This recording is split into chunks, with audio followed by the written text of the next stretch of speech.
Bien, chers camarades, nous allons aborder notre dernière table ronde. Alors, avec un focus un peu particulier sur le CHSCT.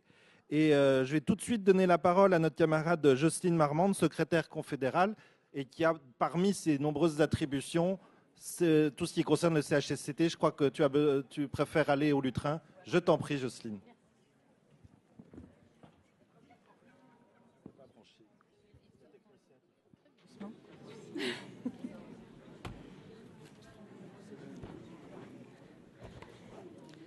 Mes camarades, bonjour. Je suis ravie d'être présente parmi vous pour cette 17e journée Travail et Handicap. Je te remercie, Anne, particulièrement d'avoir intégré à cette journée le secteur protection sociale, qui est franchement impliqué aussi et très attentive à ces problématiques-là. Donc j'ai le plaisir de vous faire un petit focus sur le CHSCT, comme vous l'a dit Christophe. Je reviendrai un petit peu sur la loi travail, sur la loi Rebsamen. Voilà, on va rester le plus soft possible et essayons d'être constructifs, malgré tout, si on peut l'être. Donc la loi relative au travail, au dialogue social, dit loi Rebsamen, hier, et la loi travail, dite loi El Khomri, aujourd'hui, toutes deux combattues avec force par notre organisation syndicale Force ouvrière, fragilisent à bien des égards notre droit à la santé au travail. Mon postulat de départ n'est guère enthousiasmant, certes, mais il ne pourrait en être autrement, dans un contexte marqué notamment par une intensification du travail et une explosion des risques psychosociaux. Il est en effet dangereux d'affaiblir les instruments de protection que sont la médecine du travail et le CHSCT. Le CHSCT est un acteur clé de la santé au travail et il doit le rester. Le Code du travail lui reconnaît comme mission de contribuer à la prévention et à la protection de la santé physique et psychique et de la santé des travailleurs, ainsi que de l'amélioration des conditions de travail. Je vais vous faire un rappel, je pense nécessaire, sur les missions et les outils des CHSCT. Les membres des CHSCT disposent de toute une série d'outils pour mener à bien ces missions. Un droit d'inspection des locaux des établissements, un droit d'expertise en cas de risque grave ou de projet important modifiant les conditions de santé et de sécurité ou les conditions de travail, un droit d'enquête en matière d'accident de travail ou de maladie professionnelle, un droit d'alerte en cas de danger grave et imminent. Le CHSCT a également un droit de regard sur un certain nombre de documents et il est ainsi consulté annuellement sur le rapport faisant bilan de la situation générale de la santé, de la sécurité et des conditions de travail dans l'établissement et des actions menées au cours de l'année écoulée. Le programme de prévention des risques professionnels et d'amélioration des conditions de travail pour l'année à venir. Les CHSCT sont enfin consultés pour tous les documents rattachés à sa mission et, en particulier, le règlement intérieur. Les minima fixés par les textes en termes de nombre de représentants et d'heures de délégation font apparaître une réduction considérable des moyens humains. Pour exemple, dans le cadre d'une DUP, la perte peut aller jusqu'à 6 représentants titulaires et 49 heures de délégation pour une entreprise de 100 salariés. Pour une entreprise de 300 salariés, la perte est de 6 représentants titulaires et de 85 heures de délégation. Le CHSCT, dans tout cela, est le premier perdant, parce que l'accomplissement de ces missions exige du temps, de l'investissement et des compétences, et il en ressort inévitablement fragilisé, et il en va de la santé des salariés. En conséquence, les entreprises en subissent les répercussions. La réduction des moyens ne peut permettre de traiter avec la même intensité les sujets toujours plus nombreux. Et parce que la prévention des risques professionnels et la protection de la santé risquent de passer au second plan derrière des considérations économiques jugées prioritaires. La question ou les questions tenant à la santé, à la sécurité et aux conditions de travail d'une part n'ont pas vocation à être diluées dans les prérogatives des comités d'entreprise. elles doivent être systématiquement intégrées au processus décisionnel des entreprises. Un focus particulier sur la nouvelle mission attribuée au CHSCT. Excusez-moi. Donc, je vous disais, la loi du 8 août 2016 relative au travail, à la modernisation du dialogue social et à la sécurisation des parcours professionnels, dite loi El Khomri, élargit les missions du CHSCT à la prévention du handicap. On pourrait s'en satisfaire si je ne vous avais pas expliqué que les moyens en termes d'heures de délégation et de membres sont réduits. Il s'agit de l'article L4612-1 du Code du travail, pour les experts, qui reconnaît explicitement au CHSCT une nouvelle mission, celle de contribuer à l'adaptation et à l'aménagement des postes de travail afin de faciliter l'accès des personnes handicapées à tous les emplois et de favoriser leur maintien dans l'emploi au cours de leur vie professionnelle. L'action du CHSCT au regard des personnes en situation de handicap au travail évolue et prévoit en la matière plusieurs consultations obligatoires. Premièrement, le CHSCT est consulté en lien avec le comité d'entreprise sur les mesures prises en vue de faciliter la mise, la remise ou le maintien au travail des travailleurs handicapés, notamment sur l'aménagement des postes de travail. L'avis du comité sera aussi recueilli sur une modification de l'organisation du travail ou l'aménagement d'un poste de travail visant à favoriser son reclassement. Deuxièmement, le CHSCT est consulté lorsque l'entreprise, en vue d'accueillir un travailleur handicapé, sollicite une aide financière de l'État pour l'adaptation du lieu de travail. Au-delà de ces cas de consultation expressément prévus, on peut avoir à l'esprit un certain nombre d'hypothèses dans lesquelles le CHSCT sera compétent pour connaître de la situation de handicap au travail. Par exemple, les travaux de mise en conformité en matière d'accessibilité des locaux aux personnes handicapées s'apparentent à une décision d'aménagement important donnant lieu à consultation au CHSCT. Ce dernier a également vocation à être consulté à la conclusion et la mise en œuvre d'un accord sur l'emploi des travailleurs handicapés. On peut aussi imaginer que le CHSCT soit sollicité par un salarié dans sa démarche de reconnaissance en qualité de travailleur handicapé ou en cas de refus de l'employeur de l'aménagement de son poste de travail. Sur l'ensemble de ces questions, les élus du CHSCT ont un rôle déterminant pour faire force de proposition, mais aussi pour anticiper les situations de risque. Sur tout projet soumis à sa consultation, le CHSCT doit garder à l'esprit la problématique du handicap, prévenir toute situation dangereuse pour les travailleurs handicapés et leur garantir l'accessibilité des locaux, faire que les décisions d'inaptitude du médecin du travail n'aboutissent pas quasi systématiquement à l'exclusion ou au licenciement. D'autant que les conditions du licenciement pour inaptitude ont été assouplies par la loi dite Rebsamen. L'employeur se voit dispensé de son obligation de reclassement lorsque, quelle que soit l'origine de l'inaptitude, l'avis du médecin du travail mentionne que le maintien du salarié dans l'entreprise sera préjudiciable à sa santé ou que son état de santé fait obstacle à tout reclassement au sein de cette même entreprise. Il est essentiel à l'heure actuelle d'aller dans le sens d'une meilleure prévention des risques professionnels. Il n'est jamais vain, et je vais le faire aujourd'hui, de vous rappeler quelques-uns des principes généraux de prévention s'imposant à l'employeur. Éviter les risques. Combattre les risques à la source, adapter le travail à l'homme et non l'inverse. La logique de prévention doit s'imposer dès l'amont d'un projet et s'intégrer dans le processus décisionnel.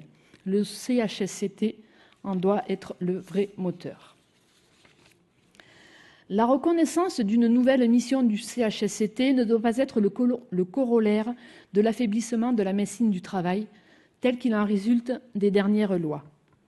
La pénurie des praticiens, 5 600 médecins du travail pour 17 millions de salariés en 2015, se traduit aujourd'hui par un recul considérable dans la surveillance médicale de la population salariée.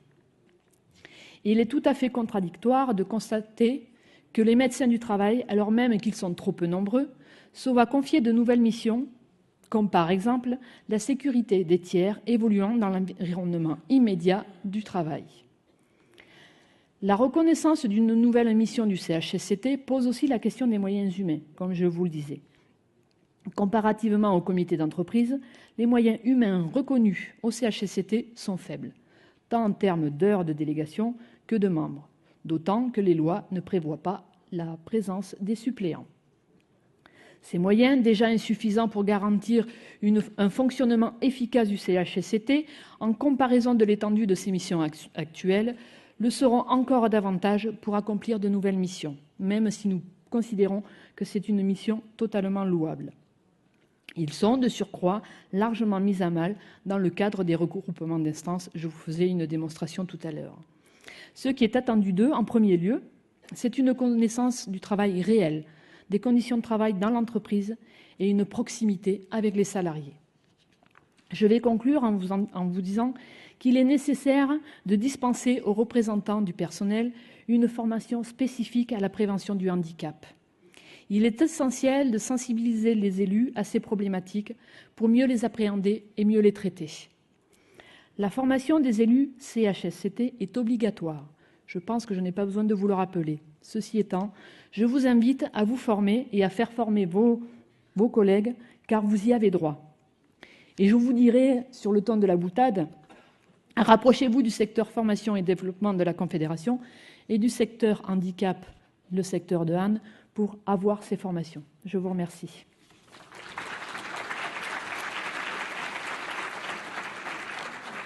Merci Jocelyne.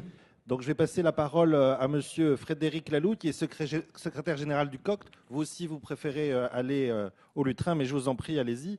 Alors, si j'ai bien compris une partie du propos de Jocelyne, c'est que le CHSCT doit faire plus avec moins de moyens. Vous qui êtes à un poste privilégié, peut-être allez nous éclairer sur ce point-là.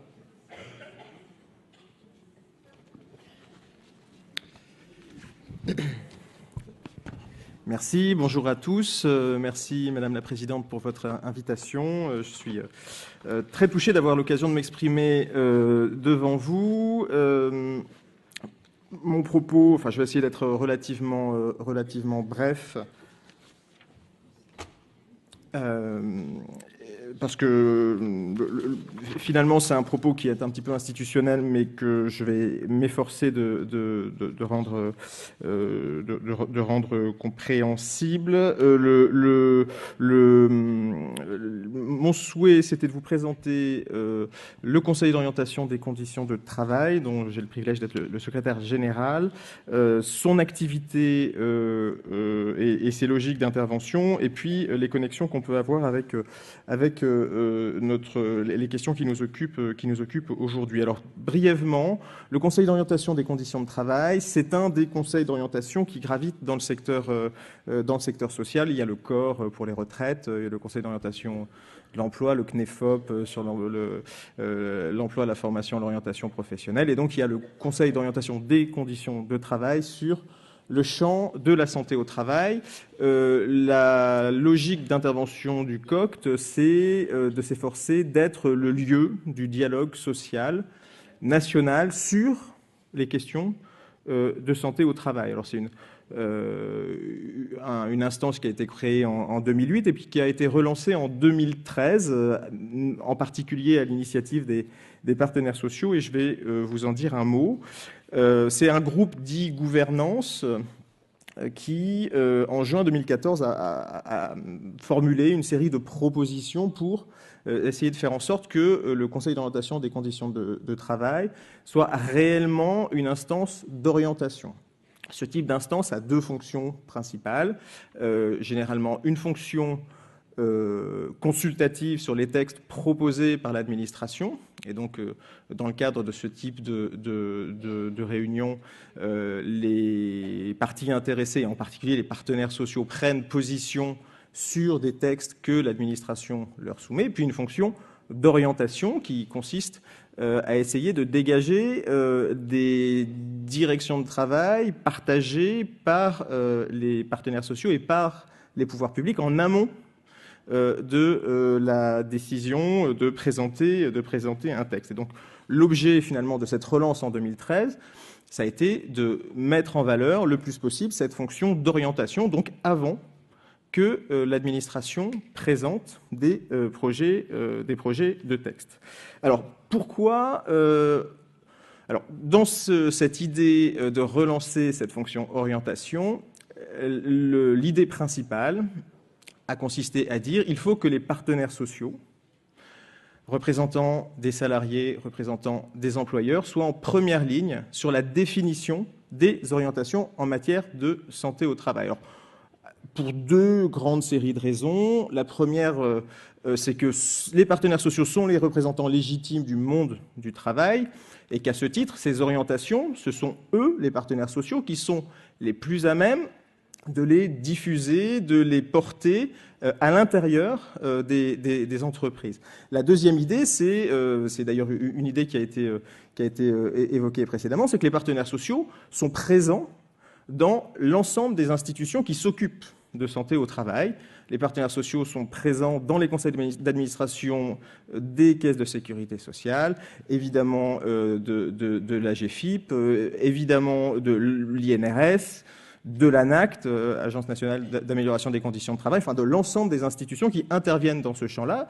Et l'idée de ce regroupement des partenaires sociaux le plus en amont possible de la définition de la politique de santé au travail, c'est bien de permettre aussi une mise en cohérence de l'action, de permettre de définir des orientations partagées qui ensuite pourront être reprises par les différents réseaux intervenants au titre de la santé au travail. Donc cette structuration, cette orientation nouvelle, elle a fait l'objet d'un article législatif dans la loi Rebsamen de 2015 et un décret est en préparation pour fixer les conditions de ce nouveau fonctionnement. Encore une fois, la logique, c'est de placer les partenaires sociaux le plus en amont possible dans la définition des orientations en matière de santé au travail.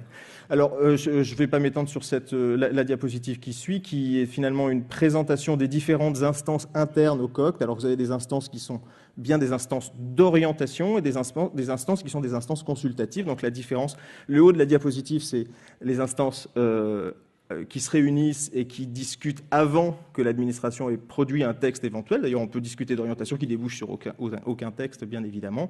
Et les formations consultatives interviennent en aval de la présentation d'un texte par l'administration. Ce qui a été retenu comme principe prioritaire, c'est de fonctionner essentiellement autour d'une instance qui est finalement le bureau du COCT, qui est le groupe permanent d'orientation. Le groupe permanent d'orientation, c'est le bureau du COCT qui discute de ces orientations dans un cadre resserré, qui associe les 5 principales organisations d'employeurs, les 5 principales organisations de salariés. C'est Madame Marmande qui siège au titre de Force ouvrière, qui réunit également une représentation de l'État, avec la Direction générale du travail, le ministère de l'Agriculture, et puis enfin, qui associe la CNAM avec la direction des risques professionnels. Alors, dans le cadre de cette organisation, plusieurs décisions ont pu être définies et portées de manière consensuelle, je le souligne, par les partenaires sociaux. Alors, la principale d'entre elles, c'est la définition partagée, donc totalement consensuelle entre les partenaires sociaux, d'orientation pour le plan santé au travail numéro 3. Ces orientations ont été décidées conjointement par les partenaires sociaux en décembre 2014. Je souligne simplement que le principe général qui a été défendu dans ce cadre-là, c'est l'absolue priorité donnée à la prévention primaire, c'est-à-dire la prévention la plus en amont possible des risques professionnels. D'autres principes ont été évidemment portés. L'idée d'associer une approche préventive, positive du travail, et puis l'idée que ce plan devait être évalué. D'autres orientations, prévention de la désinsertion professionnelle et maintien en emploi, bien évidemment, mais aussi qualité de vie au travail, efficacité de la réglementation, priorisation de certains risques, etc. La grande particularité, c'est que ces orientations portées par les partenaires sociaux, elles ont été reprises intégralement par l'État, qui a validé ces orientations pour le plan que l'État a défini pour sa politique publique, qui est le plan santé au travail numéro 3, présenté en décembre 2015, avec 3 axes prioritaires. La prévention primaire d'abord, la qualité de vie au travail, le maintien en emploi et la performance, et enfin le primat donné au dialogue social. En dehors de ces orientations qui ont été donc partagées par les partenaires sociaux pour le plan santé au travail, d'autres décisions partagées dans un mode consensuel par les partenaires sociaux dans le cadre du groupe permanent d'orientation ont été définies. Je n'y reviens pas parce que le temps nous presse un petit peu. Il y a en particulier donc des travaux sur la médecine du travail qui ont été déjà assez largement... enfin, le thème a été assez largement abordé. Tout dernièrement, la dernière orientation partagée par les partenaires sociaux concernait la place de la normalisation en santé au travail et en particulier un positionnement par rapport à un projet de norme ISO sur le management des systèmes de santé au travail qui fait ce projet l'unanimité contre lui. Alors, en ce qui concerne la question du maintien en emploi, donc, comme je le disais précédemment, les orientations des partenaires sociaux en amont, le plan santé au travail en aval de ces orientations. La question du maintien en emploi et de la prévention de la désinsertion professionnelle, elle a été très clairement ciblée par les partenaires sociaux lors de l'adoption consensuelle du document préalable au plan santé au travail numéro 3. Et ces orientations, elles se retrouvent dans le plan lui-même à travers un certain nombre d'actions. Des actions alors plutôt ciblées sur l'action individuelle, cartographie de l'offre de services en matière de maintien en emploi, mise en place d'un outil en ligne, mise en place d'une offre régionale coordonnée en matière de maintien en emploi. Donc là, c'est plutôt la réponse individuelle. Également sur le plan collectif, orienté vers l'organisation du travail pour intégrer la question des maladies chroniques évolutives ou pour améliorer et diffuser la connaissance dans le champ du maintien en emploi. Toujours le dialogue social au cœur de la logique, avec l'idée de renforcer la place et la visibilité de ce dialogue social, et en particulier l'idée de promouvoir tout au long de ce plan santé au travail numéro 3, donc qui va s'étaler entre 2016 et 2020, l'idée de promouvoir notamment des accords collectifs sur le champ du maintien en emploi et de la santé au travail. Pour conclure, très brièvement, le message principal que je souhaitais porter, c'était l'idée qu'on a une implication forte et consensuelle des partenaires sociaux dans ce cadre renouvelé du Conseil d'orientation des conditions de travail. Cette implication, je crois, est aujourd'hui un acquis assez fort. Les partenaires sociaux sont un levier pour innover dans l'action publique. Ils sont également un levier pour permettre de lever un certain nombre de cloisons qui sont inhérentes à l'action publique, des cloisons entre le monde de la santé et le monde du travail, entre le monde du travail, le monde de l'emploi. Je pense que les partenaires sociaux sont véritablement un vecteur pour pousser à lever ces cloisonnements. On constate aussi qu'il y a un dialogue intéressant dans les mesures qui ont été poussées entre les questions relatives au handicap et l'ensemble du champ de la santé au travail. Le maintien en emploi fait jonction avec la prévention de la désinsertion professionnelle au sens des actions de la CNAM, que ce soit l'assurance maladie ou des actions de la branche accident du travail et maladies professionnelles. Et je pense que finalement, le bénéfice de cette action orientée en direction des travailleurs handicapés profite à l'intégralité des salariés dans une logique un petit peu plus transversale. Donc il me semble que finalement, avec le rôle nouveau du CHSCT, on est dans le même type de logique, c'est-à-dire une logique consistant à s'appuyer sur le dialogue social pour permettre d'améliorer effectivement les choses en ce qui concerne le maintien en emploi et la situation des travailleurs handicapés dans l'entreprise. Voilà. Merci, Monsieur Lalot. on a vu ce qui était du travail au niveau national, et c'est essentiel et important de le faire. Mais là, on va avoir l'autre regard avec Madame Agnès Martineau-Arbès, qui est médecin du travail. Alors vous êtes une praticienne, vous êtes sur le terrain, à tel point même que l'année dernière, on vous attendait et vous étiez prise en urgence. Bien sûr, on vous a excusé, mais on comprend ce que c'est que le travail de terrain. Et les questions qu'on a envie de vous poser, c'est comment gérer le chemin vers la reconnaissance, comment maintenir dans l'emploi, notamment à travers un certain nombre d'exemples. Bonjour. Toutes mes excuses pour l'an dernier. J'ai été réquisitionnée à un CHSCT extraordinaire qui, pour une question de santé au travail, et comme je suis le médecin du site, c'était un peu logique que j'y reste. Donc ça explique mon absence l'an dernier. Je vais essayer de faire court et surtout je vais vous parler du terrain et de la pratique quotidienne d'un médecin du travail. Alors en l'occurrence, moi je travaille dans un grand groupe, ça veut dire un service autonome. Peut-être, enfin vous êtes certainement beaucoup dans des entreprises qui ont plus de 50 salariés et donc des CHSCT et des CE. Donc ce que je vais vous dire s'applique aussi aux entreprises de plus de 50. Pour les très petites entreprises, c'est beaucoup plus compliqué à mettre en œuvre. Voilà la difficulté que j'ai avec les personnes que je repère comme étant handicapées et qui ne sont pas encore reconnus travailleurs handicapés. Je les vois en visite médicale, soit en embauche, soit en visite périodique. Et j'ai la chance d'avoir un effectif qui me permet de voir à peu près tout l'effectif sur 18 mois, ce qui est rare en service interentreprise. Quand je parle de la reconnaissance de la qualité de travailleur handicapé aux personnes, même si elles sont depuis parfois 10, 15 ans dans l'entreprise, elles ne savent pas de quoi je leur parle. Première chose, on a une maladie qui pourrait justifier une RQTH et on ne sait même pas ce que c'est que la RQTH. Ça, c'est la première anomalie.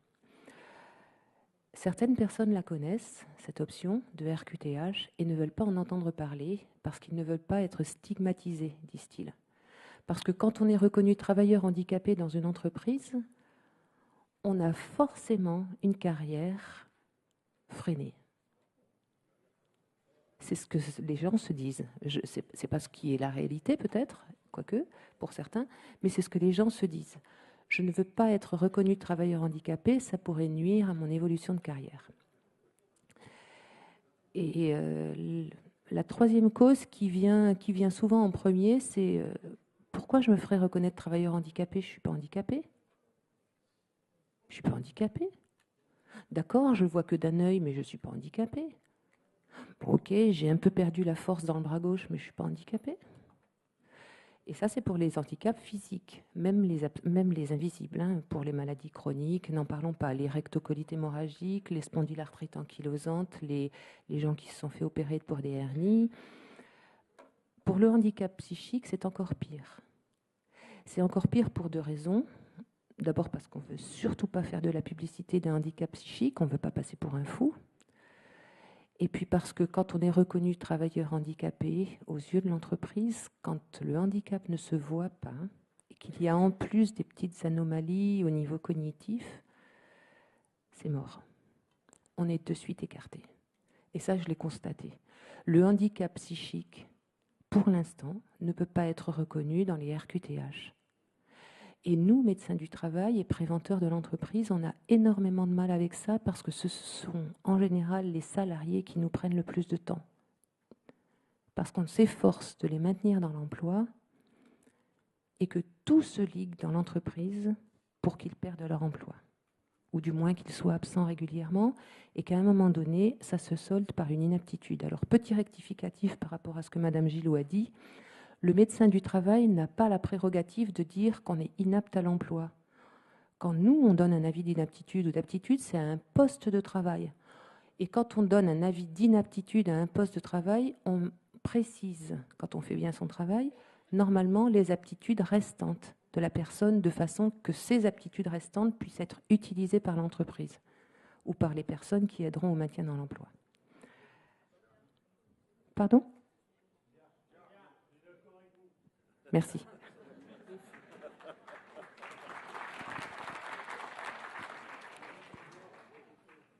Bon, la relation avec le CHSCT.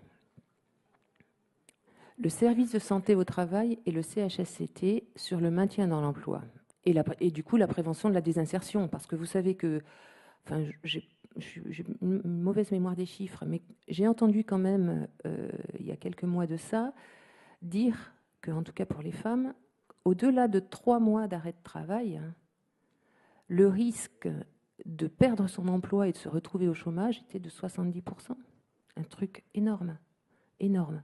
Donc quand on lutte pour le maintien dans l'emploi, et c'est pour éviter la désinsertion professionnelle, donc c'est aussi une façon, entre autres, de lutter contre le chômage et la précarisation. Donc, clairement, les représentants CHSCT, et pas seulement FO, rassurez-vous, moi je ne les vois pas sur le handicap, là où je travaille. Et j'ai travaillé dans pas mal d'entreprises, j'ai même été médecin de service interentreprise, je ne vois pas en face de moi des gens solides et qui connaissent réellement le sujet sur la question du handicap. Et souvent, trop souvent, j'ai entendu des salariés en visite médicale me dire « Non, je me suis renseigné auprès du syndicat, hein, on m'a dit qu'il ne fallait pas le faire, la RQTH, hein, parce que... » Non, mais ne siffle pas, c'est du vécu, et je ne dis pas que vous êtes tous comme ça. Je dis que je rencontre encore trop souvent. Et que ce frein-là, forcément, c'est un frein à tous. Ce qui nuit au système nous freine tous. Alors, j'ai encore un peu de temps. Il y a un truc très très bien qui est en train de naître, et mêlez-vous-en. Vraiment, je vous invite à vous en mêler le plus possible. C'est la cellule de maintien dans l'emploi, dans les entreprises. On est en train de créer, dans les entreprises, des cellules de maintien dans l'emploi. Ces cellules, quand elles sont normalement constituées, doivent avoir comme membres un RH, un responsable du personnel, si c'est dans les petites entreprises, un responsable ressources humaines, une assistante sociale ou son équivalent, le médecin ou l'infirmière de santé au travail, un représentant des managers, invité au coup par rapport au cas qu'on va traiter dans la cellule de maintien dans l'emploi. Cette cellule doit se réunir régulièrement et elle doit rendre des comptes au CHSCT. Que le CHSCT demande des comptes du fonctionnement et des résultats d'action de la cellule de maintien dans l'emploi. Qu'est-ce que c'est la vocation d'une cellule de maintien dans l'emploi? C'est de suivre pas à pas les gens qui sont en arrêt maladie à partir du premier mois d'arrêt maladie. Je vous dirai comment.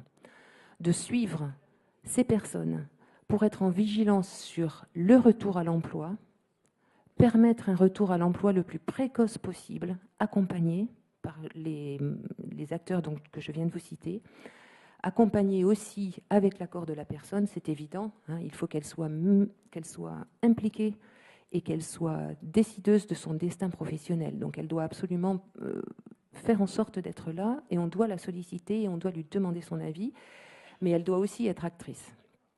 Donc cette cellule de maintien dans l'emploi est faite pour donner des signes à la personne quand elle est en arrêt maladie que l'entreprise se souvient d'elle. Premier message positif. Que l'entreprise se souvient d'elle, mais est en train de préparer en amont ce retour à l'emploi. Et que pour ce faire, l'assistante sociale ou son équivalent, si la personne est d'accord, va venir lui exposer les tenants et les aboutissants de cette action. Qu'est-ce que c'est les tenants et les aboutissants? C'est faire un point très rapide avec le médecin du travail et en toute connaissance de cause médicale, c'est-à-dire avec un dossier médical que la personne apportera avec l'accord de ses médecins, faire un point sur son état de santé et sur les possibilités futures de retour à l'emploi, avec éventuellement des aménagements de poste. Le médecin du travail fait cette visite de pré-reprise qui a lieu pendant l'arrêt de travail. J'espère que je ne vous fais pas l'affront de dire ce que c'est une visite de pré-reprise. Vous savez tous ce que c'est. Hein. S'il y a une visite à garder dans la pratique d'un médecin du travail, c'est celle-ci. Hein. D'accord ? Donc, durant la visite de pré-reprise, on fait l'état des lieux de l'état de santé de la personne en fonction des risques de son activité et de son ergonomie au poste de travail, au sens large. La personne est en arrêt, poursuit son arrêt, fait ses soins, guérit. Pas de séquelles, elle revient au travail. Si elle a été arrêtée 1 mois et demi, apte à la reprise en général, très bien, ok. S'il y a quelques séquelles, ou si elle est encore convalescente, mais qu'elle est quand même capable de reprendre, on va faire un aménagement de poste qui est souvent un aménagement temporel, mi-temps thérapeutique, temps partiel thérapeutique, horaire aménagé, éventuellement télétravail, travail à domicile, etc. Tous ces aménagements qu'on peut faire pour un temps donné. Quand il y a des séquelles, et que du coup, l'aptitude est remise en question, on va devoir justement évaluer très très finement les aptitudes restantes de la personne sur le plan de la santé, sur le plan médical, et les mettre en corrélation avec les différentes tâches des activités du poste. Et on va dire, ça ok, il peut le faire, ça non, ça oui, mais pas trop, etc. etc. Autrement dit, il nous faut une définition de la mission et des activités extrêmement fine. Et c'est pour ça que les RH et les managers sont sollicités. Et quelquefois les collègues, et parfois les représentants du personnel, ou du moins des collègues qui nous disent ben moi, dans cette activité, voilà comment je fais ça, il me faut tel temps, j'ai besoin de tel outil, je fais tel geste, et ainsi de suite, parce que c'est avec cette analyse très très fine de la situation qu'on pourra dire cette personne peut faire complètement ou partiellement son travail.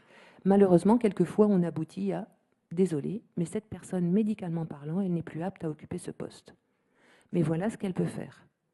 Elle n'a plus ses jambes, mais elle peut rester assise à un bureau devant un ordinateur, par exemple. Ça peut être ça. Hein. Elle est hémiplégique.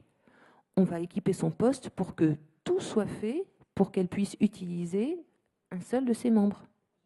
Donc, et là, après, sur les aspects techniques, il existe une foultitude d'entreprises, de cabinets d'ergonomie et de gens hyper futés qui sont capables de nous fabriquer, ou même qui fabriquent déjà et qui fournissent, des appareils ergonomiques et des instruments et des équipements de travail qui aident au maintien dans l'emploi. Techniquement, il y a des choses qui sont extraordinaires. La difficulté, elle est dans nos têtes.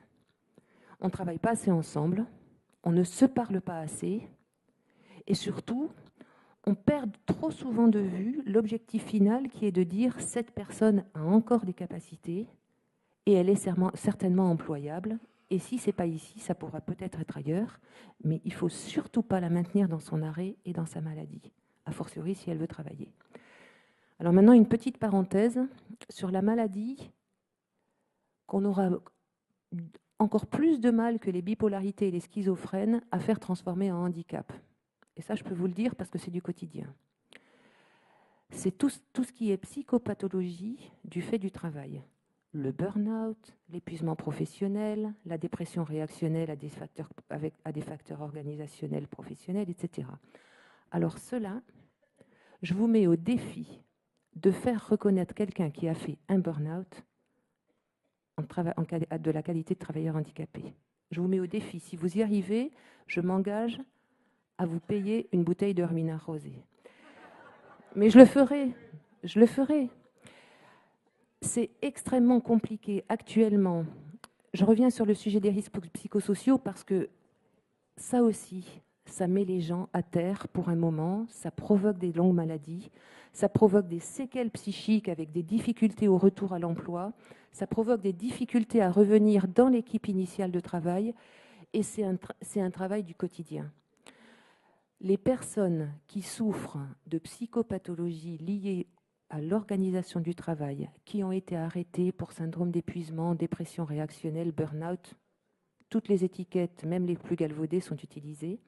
Ces personnes-là ont un mal fou à reprendre le travail parce que le retour à l'emploi est extrêmement compliqué à mettre en œuvre, parce qu'il existe un tabou énorme et surtout parce que les méthodes de prévention sur le lieu même du travail, c'est-à-dire on ne va plus travailler sur un agrandisseur d'écran, un amplificateur de téléphone, un fauteuil adapté à quelqu'un qui a des lombalgies chroniques, un clavier pour manchot, etc. Là, on va travailler sur la surcharge de travail, les injonctions contradictoires, le conflit de valeurs, le management pathogène et ainsi de suite.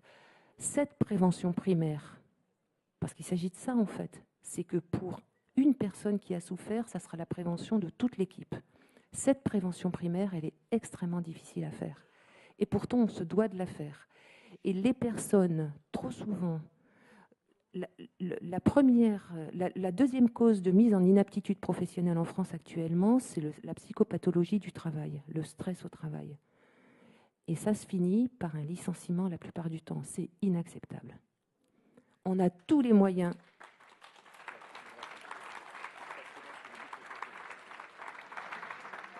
Et je vous le dis, et je ne fais pas de la démagogie, hein, on a les moyens de faire en sorte de travailler sur l'organisation du travail pour que les personnes reviennent et des personnes qui ont beaucoup souffert reviennent dans une situation sereine au travail. Mais on a les moyens de manière pluridisciplinaire. On ne fera pas autrement. Merci pour ces témoignages de terrain. Je retiens, et c'est pas un reproche, mais au contraire, c'est un encouragement. Si on arrive entre médecins du travail, militants syndicaux, militants du CHSCT, à se parler plus, à échanger plus, il n'y a pas à avoir une vision toute faite de il faut la reconnaissance ou il ne la faut pas. Ça dépend des cas, c'est de l'humain. Il n'y a pas de généralisation à avoir, il faut se parler. Je crois que j'ai bien compris. Merci, je crois qu'on peut applaudir cette dernière table ronde.